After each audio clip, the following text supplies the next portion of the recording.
माघ मास की पौराणिक पूर्णिमा व्रत कथा। इस पाठ के बिना अधूरा रहता है व्रत। कहते हैं कोई भी अगर पूर्णिमा का व्रत कर रहा है तो उसे यह कथा अवश्य ही सुननी चाहिए। तो आज की वीडियो में हम आप लोगों को माघ मास पूर्णिमा व्रत कथा का श्रवण कराएंगे। नमस्कार भक्तों, जय श्री राम। स्वागत है आप सभी का अपने YouTube चैनल में।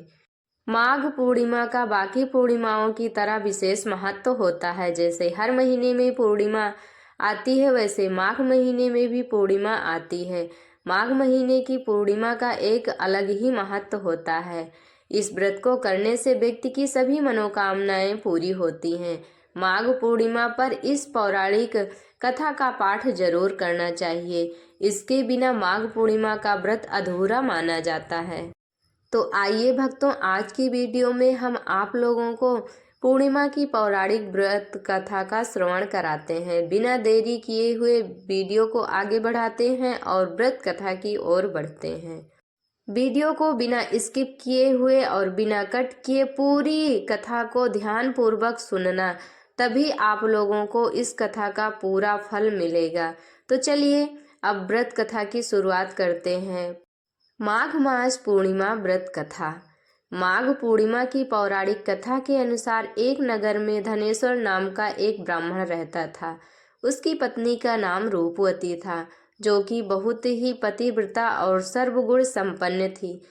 लेकिन उन्हें कोई संतान नहीं थी। संतान न होने के कारण वो दोनों बहुत ही दुखी और चिंतित रहते थे, क्योंकि संतान का न होना माता पिता के लिए एक दुख भरी बात होती है। एक बार उस नगर में एक महात्मा आए। उन्होंने उस नगर के सभी घरों से दान लिया, लेकिन धनेश्वर की पत्नी जब भी उन्हें दान देने जाती तो वो उसे लेने से मना कर देते थे। उन्हें बहुत ही कष्ट होता था कि हमारे हाथों से ये दान क्यों नहीं ले रहे हैं। इस बात से दोनों पति पत्नी बहुत ही दुखी हुए। तब दोनों एक साथ बैठकर सोचने लगे कि महात्मा पूरे गांव में तो दान ले लेते हैं, लेकिन हमारे घर में दान क्यों नहीं लेते हैं। इसका कारण पूछना चाहिए। तो एक दिन धनेश्वर बहुत ही दुखी मन से महात्मा के पास गया और उसने पूछा कि हे महात्मन, आप नगर के सभी लोगों से दान लेते हैं, लेकिन मेरे घर से नहीं लेते। हमसे अगर कोई भूल हुई हो तो हम ब्राह्मण दंपति आपसे क्षमा याचना करते हैं। इस पर महात्मा ने कहा, नहीं विप्र, तुम तो हमेशा आदर सत्कार करने वाले ब्राह्मण हो, तुमसे भूल तो कभी भी नहीं हो सकती।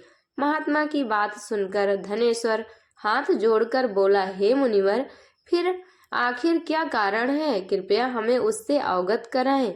इस पर महात्मा बोले, हे विप्र, तुम्हारे कोई संतान नहीं है। जो दंपत्ति निसंतान हो उसके हाथ से भिक्षा हम कैसे ग्रहण कर सकते हैं। तुम्हारे द्वारा दिया गया दान लेने के कारण मेरा पतन हो जाएगा। बस यही कारण है कि मैं तुम्हारे घर से दान स्वीकार नहीं करता। महात्मा के ऐसे वचन सुनकर धनेश्वर उनके चरणों में गिर पड़ा और विनती करते हुए बोला, हे महात्मन, संतान न होना ही तो हम पति पत्नी के जीवन की सबसे बड़ी निराशा है। यदि संतान प्राप्ति का कोई उपाय हो तो बताने की कृपा करें मुनिवर। ब्राह्मण का दुख देखकर महात्मा बोले, हे विप्र, तुम्हारे इस कष्ट का एक आसान तरीका है। तुम्हें 16 दिनों तक श्रद्धा पूर्वक भक्ति भाव से जो मैं कहता हूँ वो करना पड़ेगा। तो ब्राह्मण उसके लिए राजी हो गया।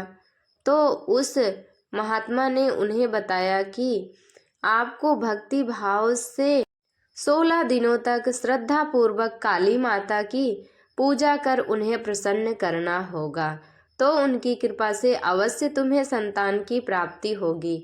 इतना सुनकर धनेश्वर बहुत खुश हुआ। उसने महात्मा का आभार प्रकट किया और घर आकर पत्नी को सारी बात बताई। इसके बाद धनेश्वर माँ काली की उपासना के लिए वन चला गया। ब्राह्मण ने पूरे 16 दिन तक काली माता की पूजा की और उपवास रखा। उसकी भक्ति देखकर और विनती सुनकर काली माता ब्राह्मण के सपने में आई और बोली, हे धनेश्वर, तू निराश मत हो, मैं तुझे संतान के रूप में संतान की प्राप्ति का वरदान देती हूँ, लेकिन 16 साल की अल्प आयु में ही उसकी मृत्यु हो जाएगी। काली माता ने कहा, यदि तुम पति पत्नी विधि पूर्वक 32 पूर्णिमा का व्रत करोगे तो तुम्हारी संतान दीर्घायु हो जाएगी। प्रातःकाल जब तुम उठोगे तो तुम्हें यहाँ पर सुंदर सा आम का एक वृक्ष दिखाई देगा। उस पेड़ से एक फल तोड़ना और ले जाकर उस फल को अपनी पत्नी को खिला देना। भोलेनाथ की कृपा से तुम्हारी पत्नी गर्भवती हो जाएगी। इतना कहकर माता अंतर्ध्यान हो गई। प्रातःकाल जब धनेश्वर उठा तो उसे एक आम का वृक्ष दिखा जिस पर बहुत ही सुंदर फल लगे थे। वो काली माँ के कहे अनुसार फल तोड़ने के लिए वृक्ष पर चढ़ने लगा। उसने कई बार प्रयास किया लेकिन फिर भी फल तोड़ने में असफल रहा। तभी उसने गणेश भगवान का ध्यान किया और गणपति जी की कृपा से इस बार वो वृक्ष पर चढ़ गया और फल तोड़ लिया। धनेश्वर ने अपनी पत्नी को वो फल दिया जिसे खाकर वो कुछ ही समय बाद गर्भवती हो गई। माँ काली के निर्देशानुसार हर पूर्णिमा पर वो ध्यान पूर्वक और श्रद्धा पूर्वक भक्ति भाव से दीपक जलाता रहा। कुछ दिन के बाद ही उसके ऊपर और उसकी पत्नी के ऊपर भगवान शिव जी की कृपा हुई और उस ब्राह्मण की पत्नी ने एक सुंदर से बेटे को जन्म दिया जिसका नाम उन्होंने देवीदास रखा। जब पुत्र 16 वर्ष का होने को हुआ तो माता पिता को चिंता होने लगी कि इस वर्ष उसकी मृत्यु न हो जाए। इस पर उन्होंने देवीदास के मामा को बुलाया और कहा कि तुम देवीदास को विद्या अध्ययन के लिए काशी लेकर जाओ। वो क्या करते, उन्हें तो बेटे की मृत्यु का भय लगा रहता था। उन्होंने देवीदास को अध्ययन के लिए काशी भेजा और उसके मामा से कहा 1 वर्ष बाद वापस आना। दंपत्ति पूरी आस्था के साथ पूर्णिमासी का व्रत कर पुत्र के दीर्घायु होने की कामना करते रहे। काशी प्रस्थान के दौरान मामा भांजे एक गांव से गुजर रहे थे। वहां एक कन्या का विवाह हो रहा था।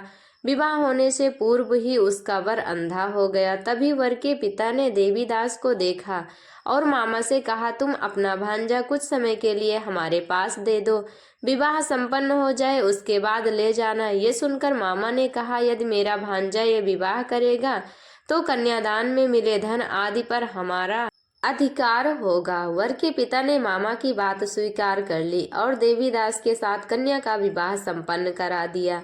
इसके बाद देवीदास पत्नी के साथ भोजन करने बैठा, लेकिन उसने उस थाल को नहीं लगाया। ये देखकर पत्नी बोली, स्वामी आप भोजन क्यों नहीं कर रहे हो? आपके चेहरे पर ये उदासी कैसी? तब देवीदास ने सारी बात बताई। यह सुनकर क्या बोली? वह बोली, स्वामी मैंने अग्नि को साक्षी मानकर आपके साथ फेरे लिए हैं। अब मैं आपके अलावा किसी और को अपना पति स्वीकार नहीं करूंगी। पत्नी की बात सुनकर देवीदास ने कहा, ऐसा मत कहो, मैं अल्पायु हूँ। कुछ ही दिन में 16 वर्ष की आयु होते ही मेरी मृत्यु हो जाएगी।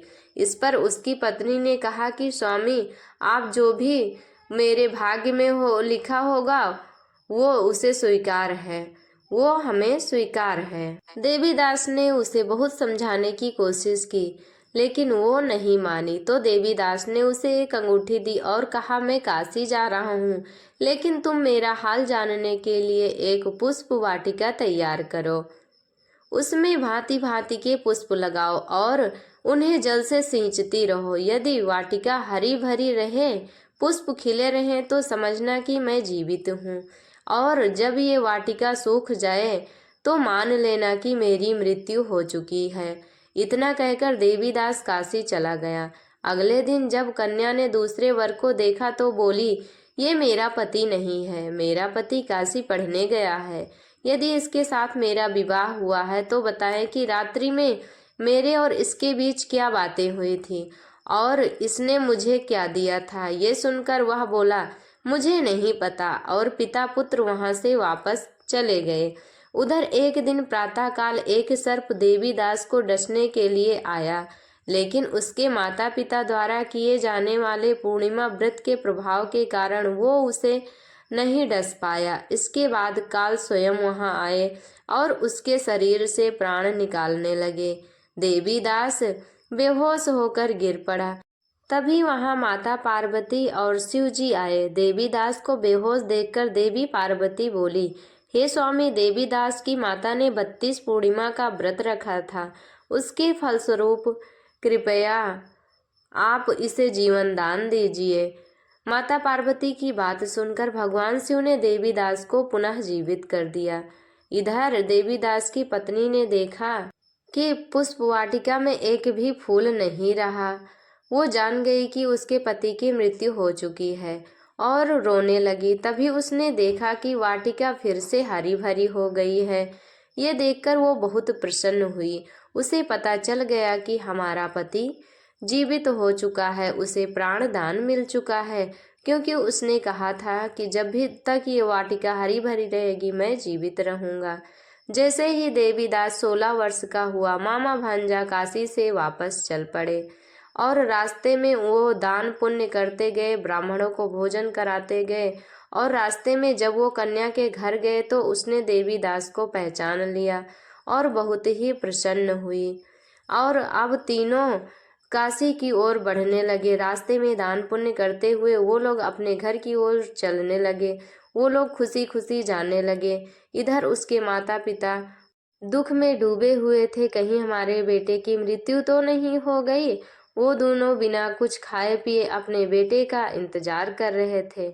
और फिर उसके बाद में जब बेटा घर पहुंचा तो धनेश्वर और उसकी पत्नी भी पुत्र को जीवित पाकर हर्ष से भर गए और साथ में बहू देखा तो और भी खुशी हो गए और बेटे और बहू के साथ खुशी खुशी अपना जीवन बिताने लगे।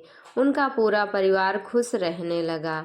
उनके परिवार के ऊपर माँ काली की कृपा बनी रही और लगातार 32 पूर्णिमा का व्रत करने के कारण उनको संतान की प्राप्ति भी हुई और संतान को दीर्घ आयु का जीवन भी मिला। क्योंकि पूर्णिमा का बहुत ही महत्व है। पूर्णिमा का व्रत हमें जरूर रखना चाहिए और व्रत रखने के साथ साथ व्रत कथाएं भी सुननी चाहिए। कहते हैं व्रत कथा सुनने से बहुत ही पुण्य फल की प्राप्ति होती है।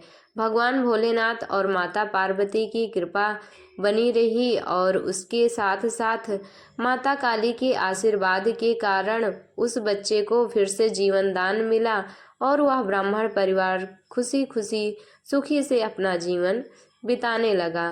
तो भक्तों, ये कहानी यहीं तक थी। इसी प्रकार थी माघ मास की व्रत कथा। तो भक्तों, आप लोगों को ये कहानी कैसी लगी कमेंट करके ज़रूर बताना।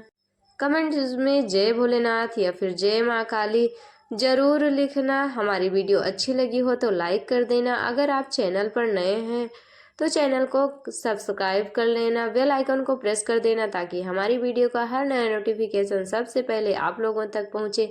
अगर आप लोगों को और कोई व्रत कथा सुननी है तो आप लोग कमेंट करके बता सकते हैं। जो कमेंट में आप लोग बताएंगे कथा और व्रत, उसके बारे में हम जानकारी आप लोगों को अवश्य ही देंगे। तो भक्तों, हमारे साथ लास्ट तक जुड़े रहने के लिए धन्यवाद। हमारी कथाएं आपको कैसी लगती हैं और आप लोग कहां कहां से देखते हैं कमेंट करके ज़रूर बताना।